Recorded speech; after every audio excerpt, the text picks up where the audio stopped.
Vajza Donald Trump e konvertuar në hebre nga familja Kushner. Para 20 vjetësh kjo muhabet. Ku ekzistenca e një figure të famshme në Amerikë, e Jared Kushnerit, buron nga Rothschild dhe Soros në vitet 2000 ca. Pra 20 vjet para.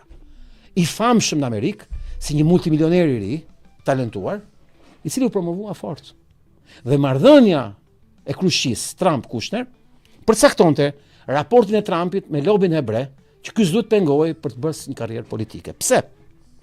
Sepse nuk kishte asnjë shans Donald Trump të kalonte pa filtrin e IPAC-ut drejt kandidimit për president 2016. Zero mundësi.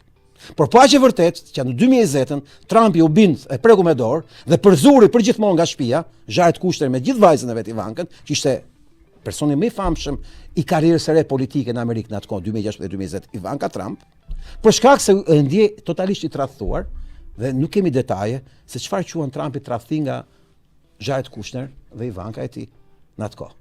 Por gjitha dhënat tregojnë që sot Trumpi është shumë i kujdesshëm me Izraelin, me Bibin, dhe arroganca e Bibit tregon pushtetin që ka mbi dosje apo të dhëna që mund t'i përdorë si shantazh ndaj Donald Trump.